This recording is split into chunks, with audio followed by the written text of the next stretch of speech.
This VIDENT V302Pro promises all system bidirectional functionality, all reset functions, ECU coding, and battery registration for BMWs. All of this for around $100.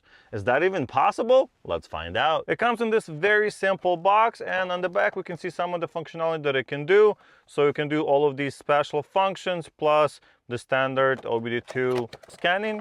Inside we have, well, that's pretty much everything that you get. This is one of the reasons why it's less expensive than pretty much any other BMW scanner I have ever tested or seen. You get the scanner, the cable is attached, it's not removable. You get some quick start guide. Yes, you can go and update it. I have not updated mine, but it only came in a couple of weeks ago, so it should be fine. You do need a computer to do that. You have some password and validation things in here to enable that registration, which you will have to register in order to update.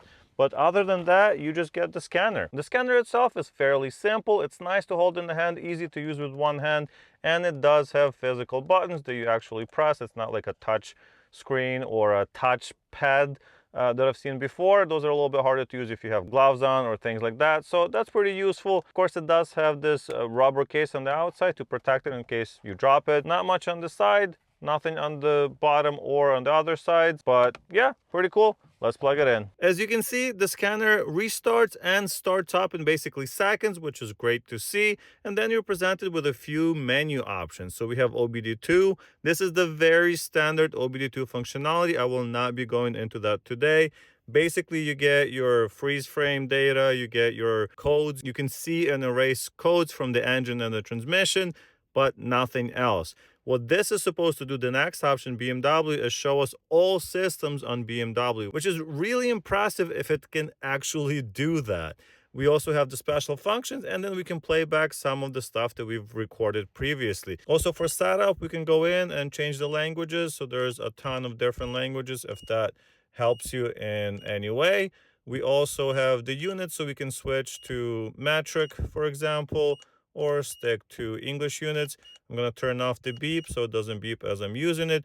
And you can test a few things here as well.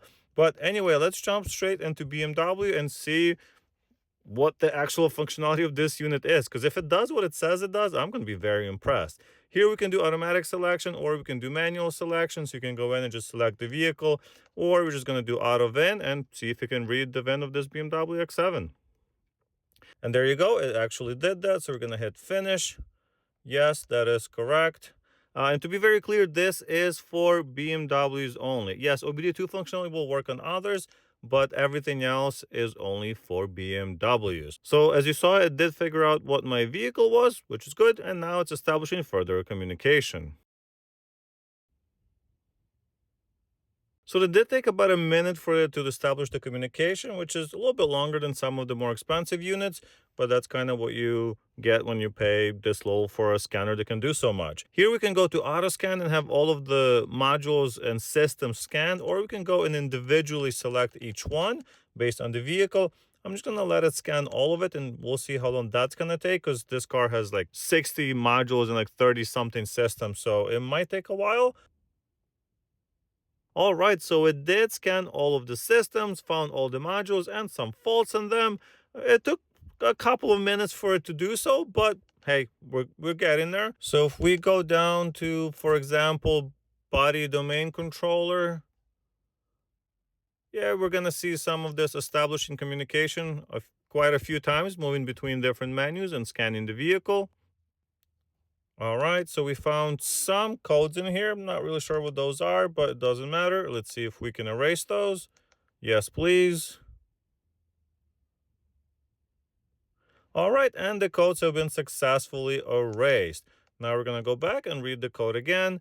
If both of them are back, then that means it's a permanent code. If it's not there, so one of them has been actually removed. The other one is probably a permanent code that's not going to go anywhere. Now, we can also read live data from here. So if we click on live data, we're going to see specific PIDs to this module, not engine or transmission PIDs only, but actually specific to this module. If you get a standard OBD2 reader, it's not going to do that. Here are all the categories just on this module that we can look at. So for example, window crank or power window motor temperature. So as an example, we can go in that and hit view data.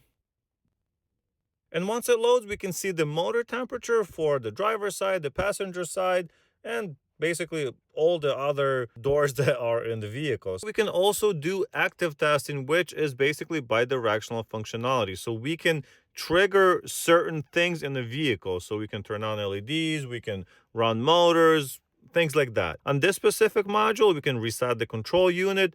We can control the inside mirror, so exterior mirror and power window function, lane change warning. So we can turn on all of those LEDs to see if it's actually working. So that's super helpful to troubleshoot things when you're not sure if it's the wiring or if it's the actual motor or whatever it may be that's not working. So you can, and you can trigger it from here and see if it actually comes on. So as an example, I can show you the power window function. So let's just open the passenger side window. So if we're going to go in here, press on this function, and we're going to carry it out, aka activate it. And the mirror is actually moving. So that's how helpful and cool this stuff is. You can just trigger things like that. So you can just go to closing of power window function, whatever it's called. So let me show you live. There it is. I'm gonna hit carried out. Both of my hands are here. And as you can see, the glass is going up. How cool is that? And to be very clear, you can do that functionality, everything that I've shown, on every single module that's on here. And look, there's a lot of them. You have the 360 camera, you have the radars, tailgate, the central gateway module, transfer box. All of these modules will do exactly the same thing. You can read and clear the codes on all of them.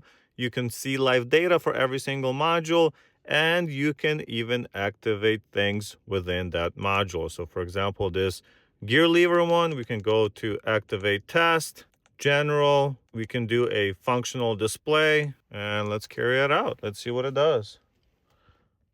Here, I'll activate it again. So as you can see, all of the LEDs have turned on, and that's a good way to test if the LEDs are actually working. Anyway, going all the way back to the home page, we're going to go to the special functions. So that's just going to be this menu right here. From the start, you can see that there's quite a few special functions. And of course, not every single function will work on every single vehicle. Like, we'll do nothing on this car as it's not a diesel. But as we can see, we have ABS bleeding, battery reset, brake pad replacement. So wind back the caliper so you can put the brake pads in easier. Or, well, actually, you have to do it in order to replace them. Adaptive gearbox, so you can reset that. Immobilizer programming, it can't program key fobs, but it will register already programmed key fobs. Injector coding, super important. You have your oil reset, steering angle reset, sunroof reset, suspension adaptation, tire pressure sensor. So quite a few items in here. I definitely don't think it's all of them like they mentioned in the listing, but there's a few in here.